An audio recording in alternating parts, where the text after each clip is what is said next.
Boa noite a todos. Nós vamos dar continuidade ao nosso curso.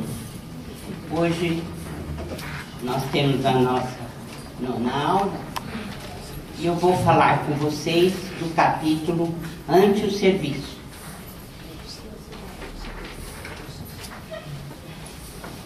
Principalmente, esse capítulo é importante porque nós vamos falar dos enfermos, daqueles que frequentam a reunião e que são colocados pelos espíritos para a comunicação.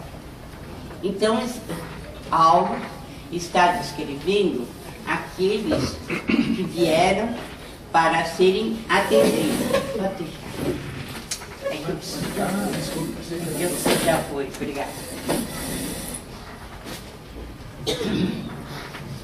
São dois enfermos que vieram por último e que foram colocados em uma região especial da sessão. Então nós ficamos sabendo que aqueles que vão se comunicar, aliás, eu já havia falado anteriormente, eles ocupam uma determinada área que é reservada aos espíritos comunicantes, principalmente os doentes, os enfermos, aqueles que vão receber o tratamento espiritual. Então, são dois enfermos a serem beneficiados. Os espíritos franquearam a abertura para eles, o acesso, e há uma legião de sofredores. Então nós temos que meditar um pouco sobre isso, porque nós sofremos, como espíritas, uma pressão muito grande dos teosofistas e de outros espiritualistas, criticando a doutrina ou o espiritismo por oferecer oportunidade aos espíritos de comunicarem-se, principalmente aqueles mais necessitados. Então, nós praticamente somos os únicos que franqueamos a comunicação com a espiritualidade, principalmente os sofredores, a fim de que eles recebam a orientação devida e possam sair da situação em que eles estão. Aqui chama-nos a atenção para o fato de que, quando eles introduziram dois enfermos que precisavam de ajuda, afora aqueles que já estavam lá, o Aulos dá notícia de uma legião de espíritos que estava ali e obviamente, espíritos necessitados. Então, isso nos faz pensar que nós somos insuficientes para a enorme necessidade do mundo espiritual. Porque um centro espírita não dará conta de uma legião de sofredores. Nós sabemos que, normalmente, nas nossas tarefas de intercâmbio, nós temos uma dúzia de comunicantes, se tanto, ou até poderíamos ter uns 20 comunicantes, mas ele está falando de uma legião. Então, nós somos insuficientes e ainda recebemos reprimenda por oferecer esse pouco em relação aos mais necessitados. Então fica aí essa observação. Esses espíritos, eles adentram a reunião com atitudes bulhentas, quer dizer, fazendo barulho, com palavras menos edificantes, desconexas. Eles entram completamente perturbados e são então admitidos na reunião para que no devido tempo e dando possibilidade de termos isso, eles possam realmente se comunicar. Então nós estamos vendo que as nossas reuniões são poucas e insuficientes para a legião de espíritos necessitados, mas eles são perturbados, né? E por isso mesmo eles têm palavras desconexas, a construção da frase em geral é uma construção desconexa e eles têm uma atitude menos edificante em relação aos outros que ali estão. A partir do momento em que eles entram em contato com os médiuns e a reunião em si, eles emudecem. Por quê? Porque eles sentem que há algo diferente ali e que não é do mesmo naipe, da mesma vibração que eles estão trazendo. Por isso, o ambiente da sala, onde se dá o desenvolvimento da mediunidade ou a desobsessão, temos que partir para um ambiente de paz, de vibração superior. Quem são esses espíritos que vão se comunicar? São parentes, amigos ou desafetos daqueles que frequentam a reunião mediúnica. Bem, muitos que adentram a casa espírita, eles são despejados da casa mental que eles costumam habitar. Quer dizer, quando o médium ou os parentes, amigos que estão na reunião, eles iniciam essa mesma reunião, eles como que se desligam mentalmente daqueles que eles ou estão vampirizando ou estão em constante parceria na produção de pensamentos. E isso como que os desaloja de uma posição fixa para atingirem uma posição de desequilíbrio. E vocês já podem imaginar como é que eles se sentem com essa situação. Então, eles experimentam reviravoltas mentais muito fortes, porque não podem fazer mais o que sempre faziam, pelo menos momentaneamente, devido ao clima, ao habitat natural da reunião. Alguns desses espíritos que adentram a casa e que são desalojados, eles não ficam na reunião. Eles saem, muitos em desabalada carreira. Por quê? Porque eles não aceitam serem desalojados. E eles tramam novas perseguições. Então, vão se reunir, muitas vezes aos compassos, para saber como devem agir a fim de estruturarem novas perseguições.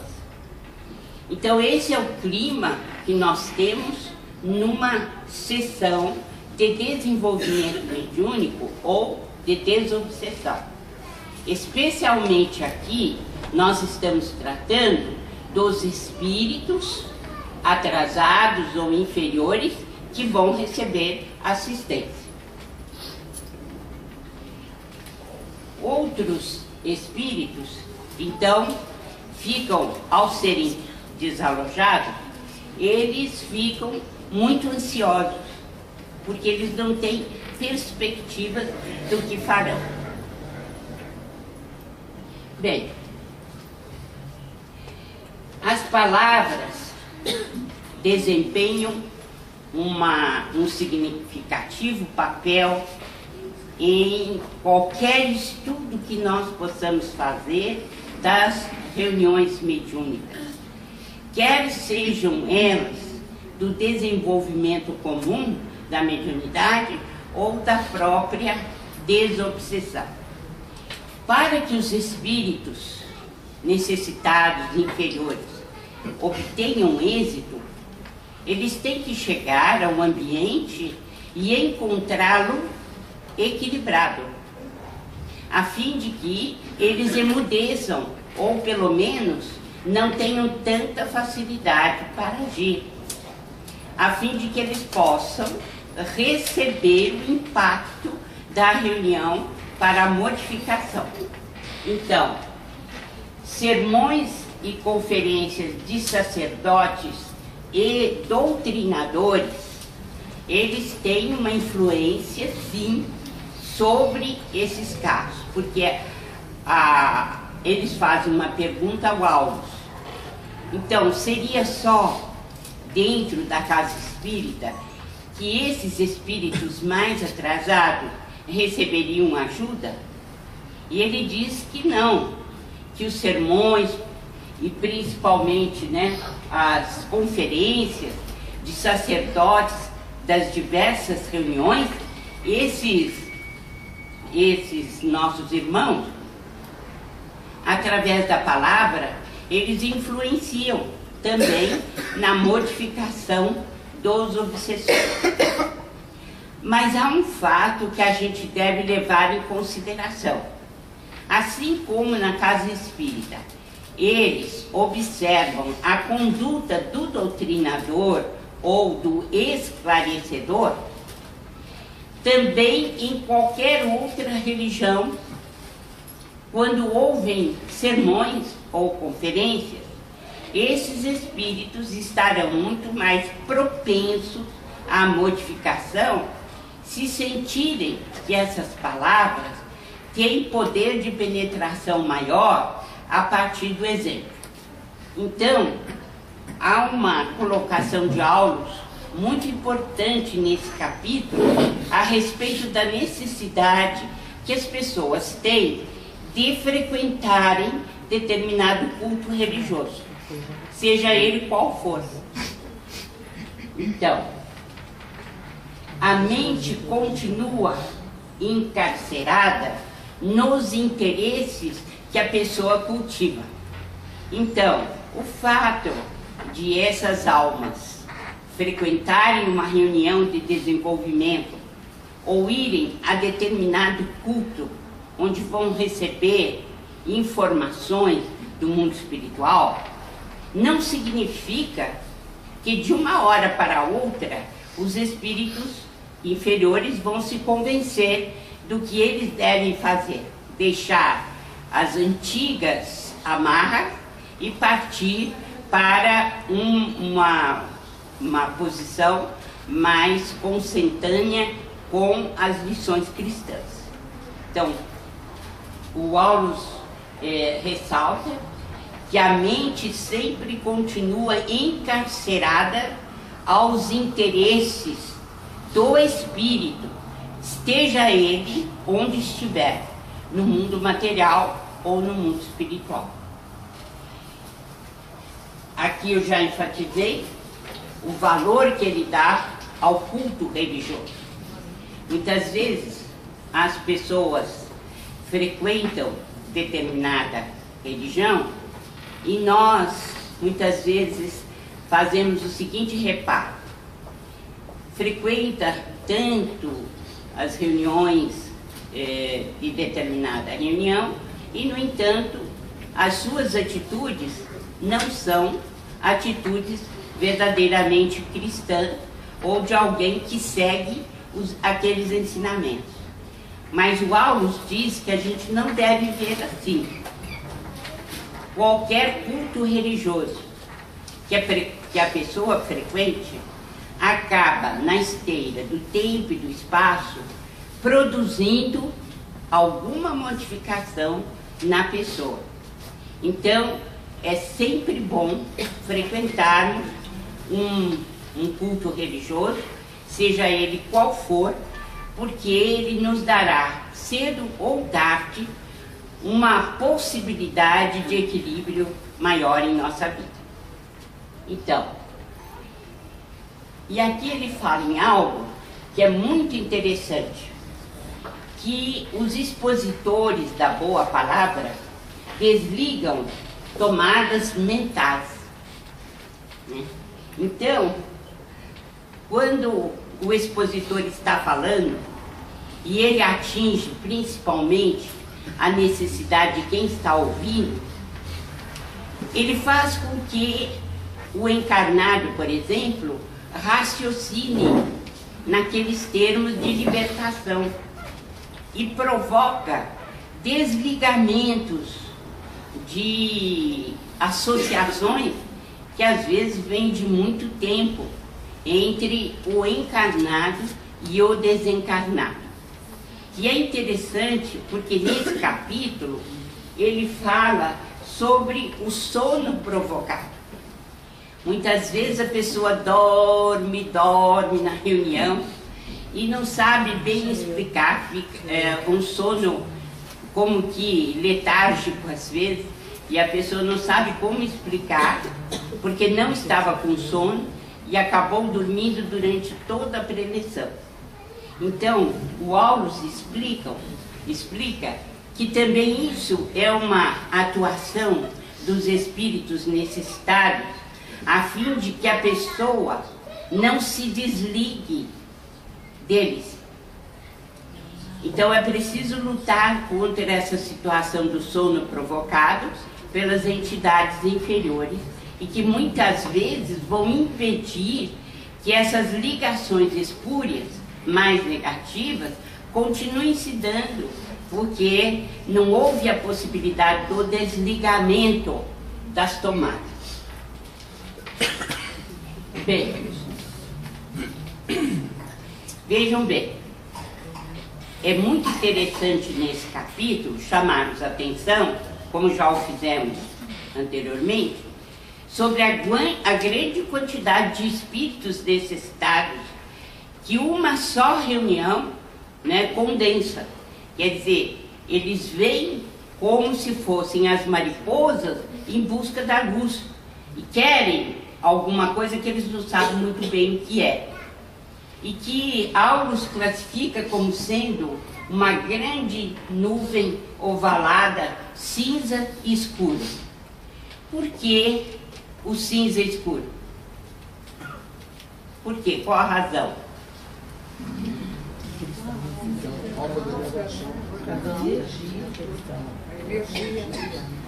Então, a aura, né, que representa a produção dos nossos pensamentos e que é uma ação contínua do perispírito, circulando constantemente essas vibrações na nossa psicosfera, a aura, se está cinza escuro, significa que esses pensamentos não são depurados, não são equilibrados, não são luminosos.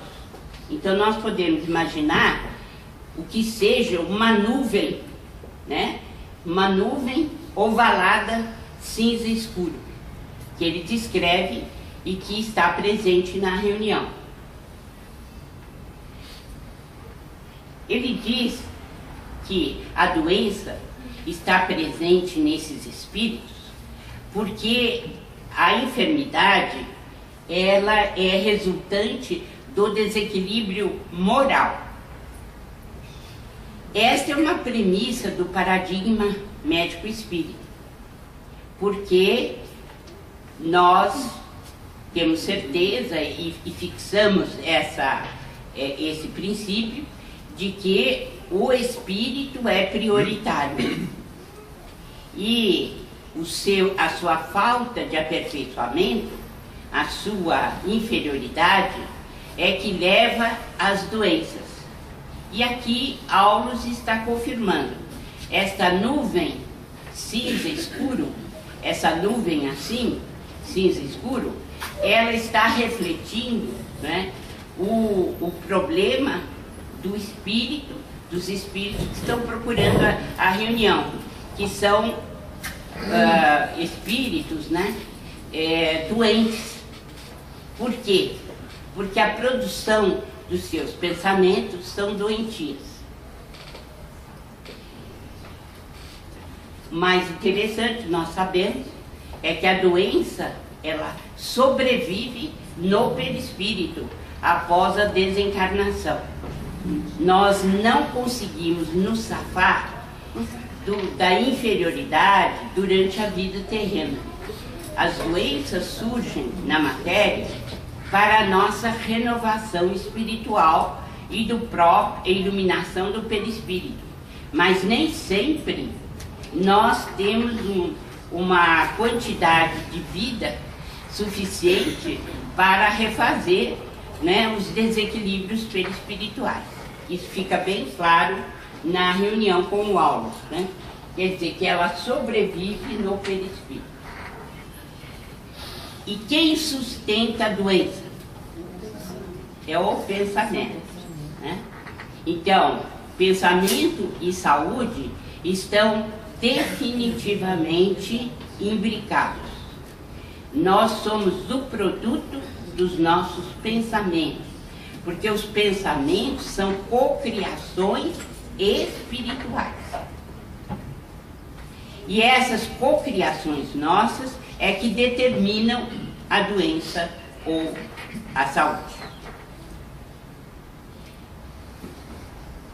Então, há uma frase muito bonita e que também deve servir de roteiro para o médico espírita, não apenas para o médico, mas para aqueles que se dedicam a cuidar da saúde humana.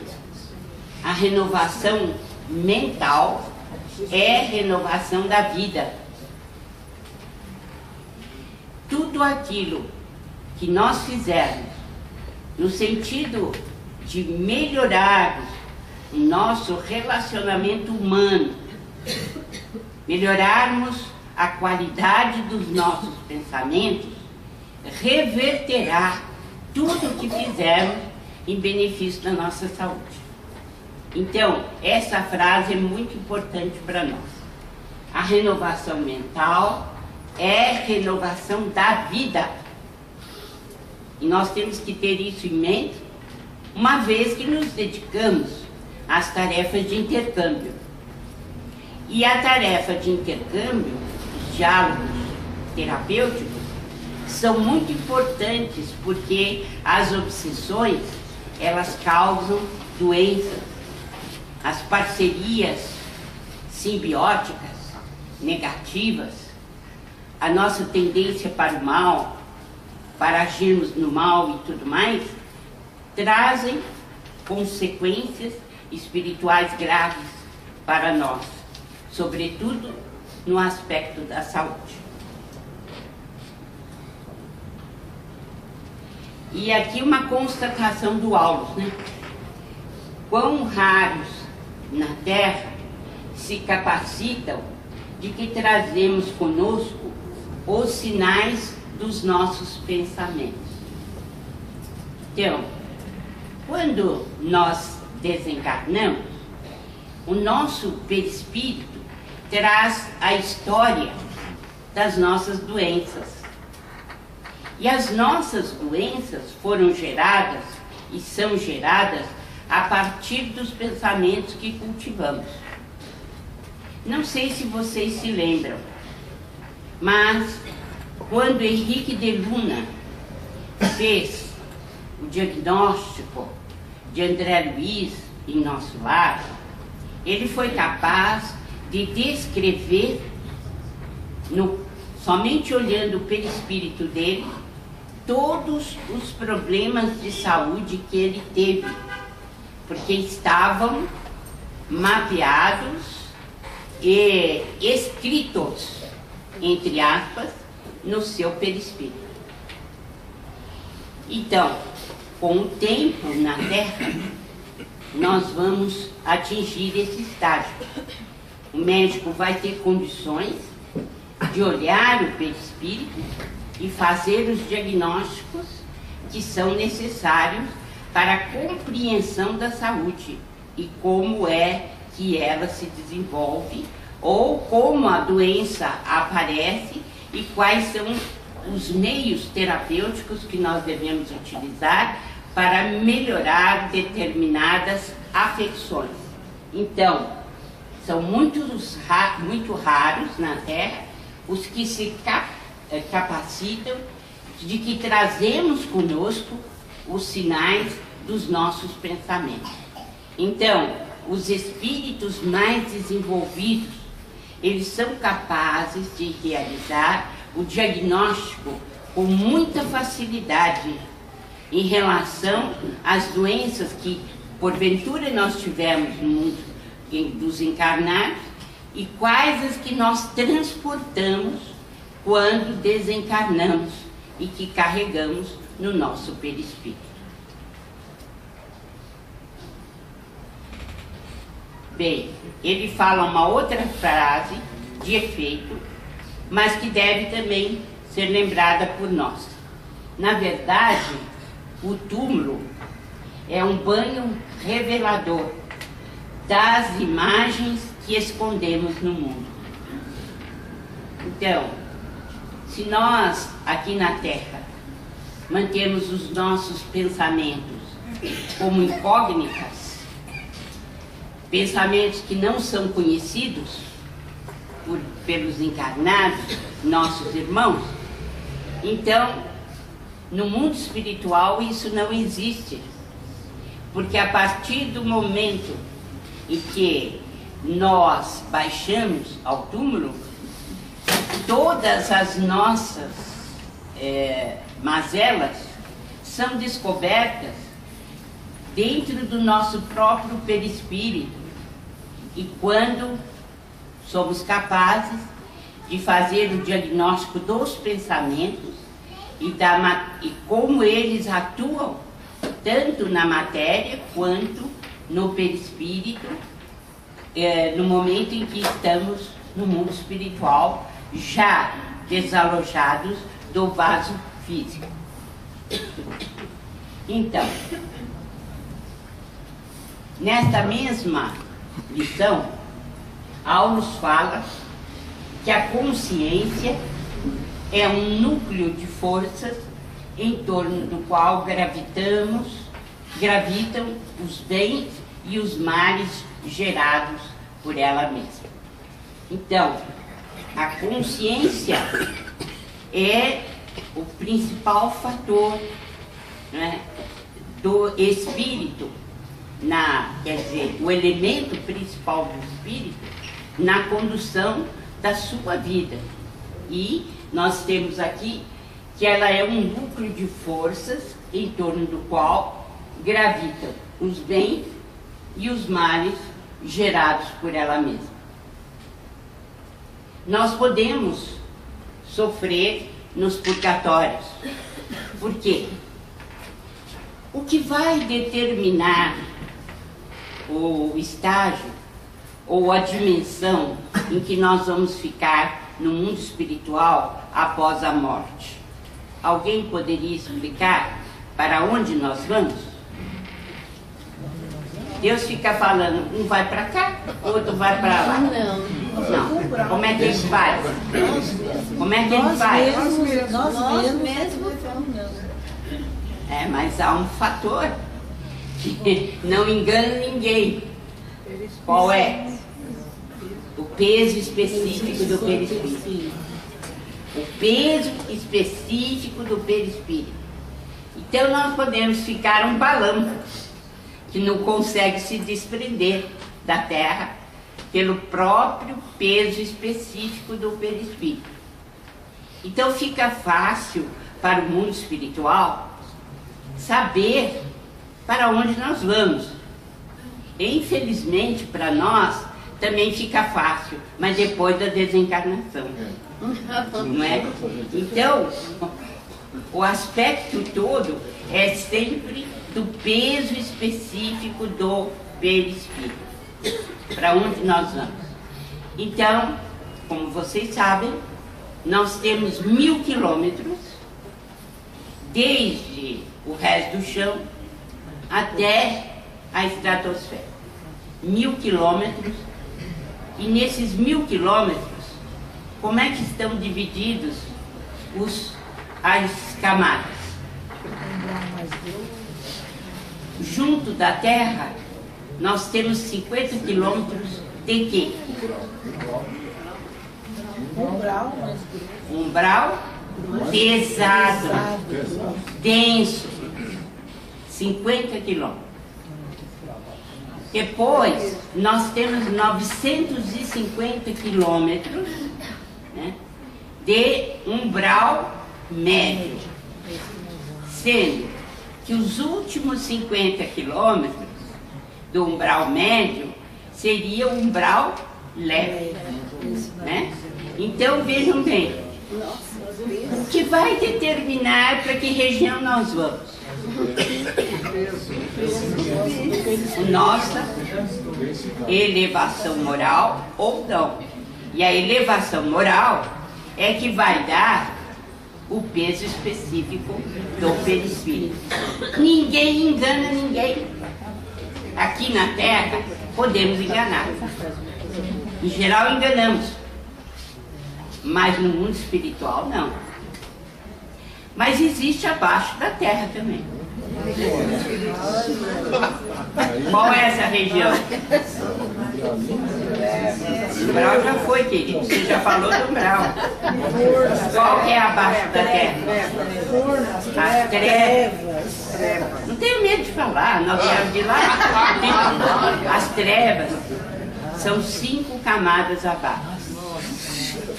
Então, o que vai determinar se nós pegamos, quem pegar umbral acho que fica sorrindo até, né?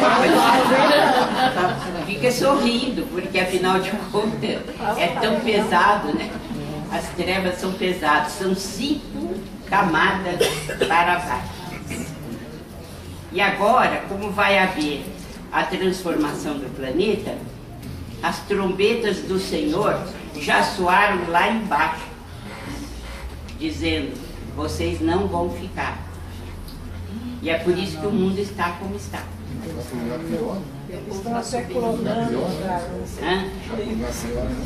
Não, eles não vão ficar na Terra. Aqueles que estão 5 elevadores para baixo, 5 andares, né? Então há um desespero geral para a continuidade deles aqui na Terra, e por isso que nosso mundo virou de cabeça para baixo, né? Porque a tentativa é de manter a Terra sob domínio e numa situação bastante negativa. Mas agora não há mais possibilidade. Estamos nos últimos segundos do segundo tempo. Não há mais possibilidade. Então, vejam bem, o que vai determinar o lugar para onde nós vamos é o peso específico do perispírito. Se quisermos saber o que leva a gente para debaixo da terra e não dá para subir, leia a Libertação. E aí vocês vão ver as histórias daqueles que habitam essas áreas, né? São histórias absolutamente terríveis, né? Em que o espírito não consegue subir à superfície e a gente fica sabendo por quê. Então, vejam bem, nós podemos estar nos purgatórios, e eles consideram os purgatórios umbral, né? Trevas são trevas, umbral, né? E aparece então um espírito que Aulos incentiva André Luiz e o Hilário Silva para auscultarem esse nosso irmão e saberem a sua história. Hilário, mais do que depressa, começou uma pequena entrevista com esse espírito. E ele, a uma dada altura, diz: qual é o seu nome? Vejam, são espíritos que vão se comunicar, que estão aguardando a sua vez, né? Provavelmente um doutrinador menos avisado, quando ele se comunica, iria fazer a mesma coisa. Qual é o teu nome? Não pergunta, porque a resposta pode ser essa: eu não tenho nome.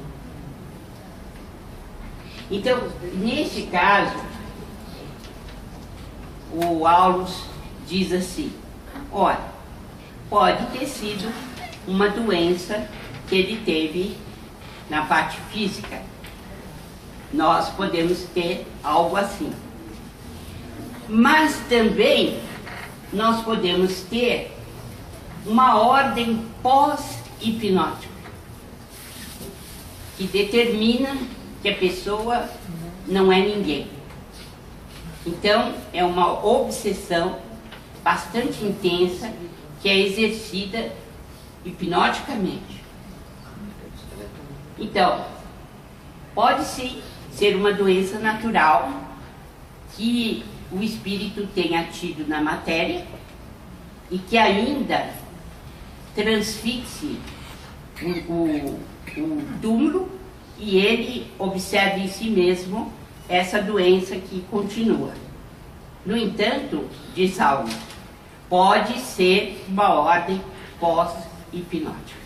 Então, algum perseguidor que não aparece de pronto, mas que dá ordens para ele e ele se sente bastante suscetível dessa influência, o que significa complexo de culpa. Né? Imantado às sensações físicas e à vida cerebral, é cópia das linhas sensoriais que deixou. Então, tudo aquilo que nós cultivamos na Terra aparece no mundo espiritual. Isso nos faz lembrar aquilo que Jesus disse: o que ligardes na terra será ligado nos céus, e o que desligardes na terra será desligado no mundo espiritual. Porque a quantidade de doentes no mundo espiritual é muito grande. O que também nos leva a pensar que a medicina na Terra é um arremedo de medicina.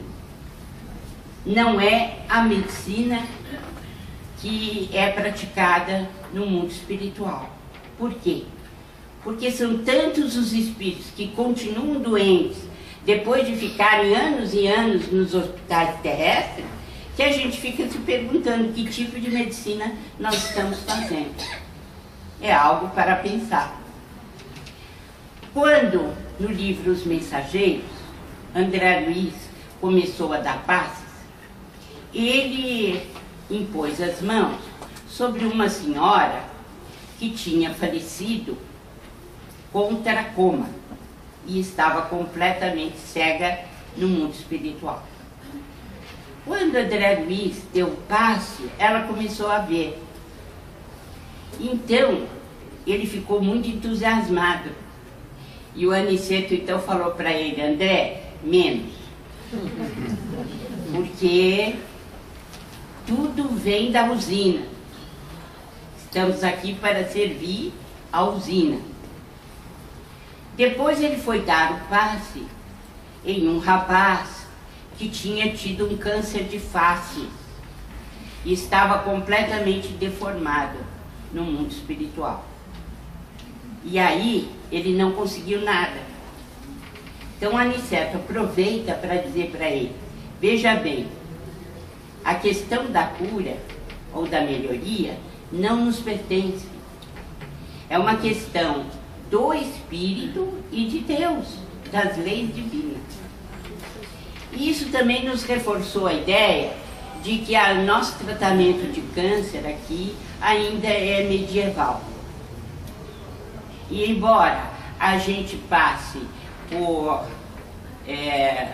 verdadeiras catástrofes do ponto de vista da irradiação, da quimioterapia, perdemos tudo, cabelo, passamos mal, quase desencarnamos, e chegamos no mundo espiritual, tudo continua na mesma.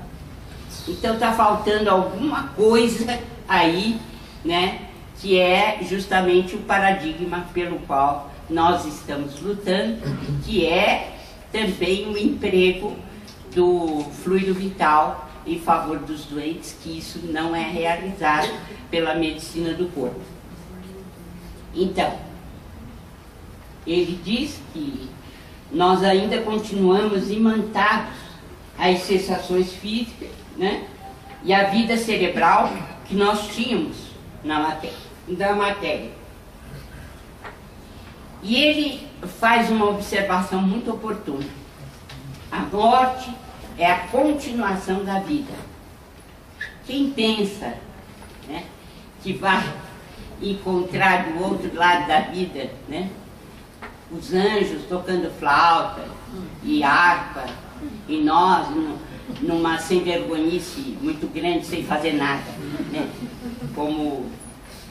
como espíritos vagabundos. Enfim, isso não existe na espiritualidade. Mas, infelizmente, é o que é divulgado desde milênios. E a criatura humana pensa que, ao desencarnar, ela vai encontrar todo tipo de facilidade. Lê do engano. Bem, nós, diz Aulos, na sessão, devemos tratar de um alienado comum, uma pessoa dementada, um irmão que está em tratamento psiquiátrico.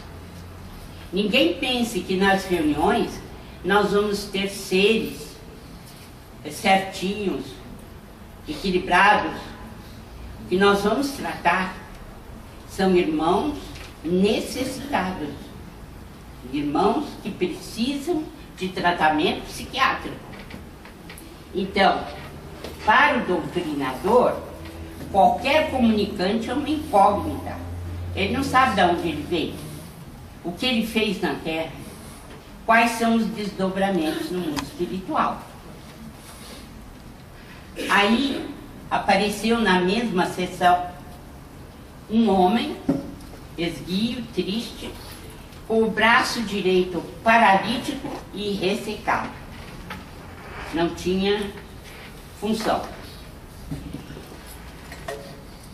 Bem, ele cometeu determinado delito na Terra, segundo Aulos, e ele, de volta para casa, quando ele sofreu a reprimenda do pai, ele esbofeteou a face paterna.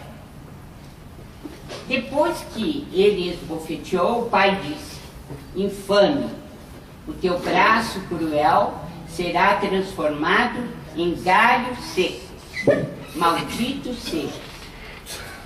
Foi, segundo Aulos, uma forte ordem hipnótica para esse nosso irmão. E ele começou a beber para esquecer, porque estava sempre ouvindo o pai a dizer isso.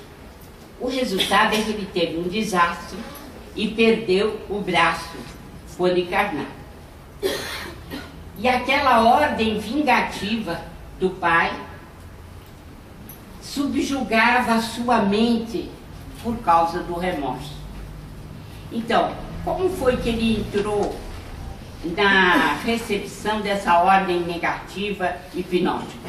Pelo fato de ter a culpa por ter esbofeteado o pai. Então, ele teve um desastre aqui na matéria, perdeu um braço, e o mais importante, ele está no mundo espiritual, sem esse braço, e ele o tem, aliás, como se fosse um apêndice, porque está ressecado, sem nenhuma atividade.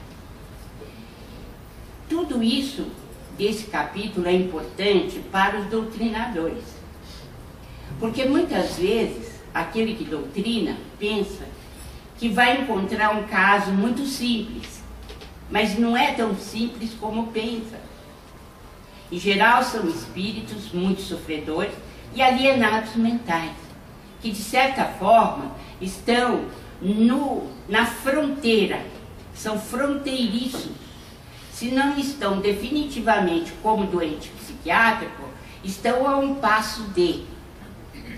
Então, é muito importante ler a coleção, grifar, estudar e saber que diante de um comunicante, o elucidador, doutrinador, está diante de uma incógnita, que ele não sabe bem como aconteceu em vida, qual é a trajetória desse espírito e como ele deve agir da melhor forma para auxiliá-lo, sempre elevando o pensamento às hostes celestiais. Então, era isso que eu queria trazer desse capítulo de Nos Domínios da Mediunidade, ante o serviço. Porque no capítulo anterior, não sei se vocês se lembram, nós estudamos a equipagem mediúnica. Então, nós vimos quais são os médiuns que vão trabalhar com o Aulus, com o Raul Silva, nesse tipo de intercâmbio. Vimos a Dona Eugênia. Ela é médium consciente ou inconsciente? A Dona Eugênia.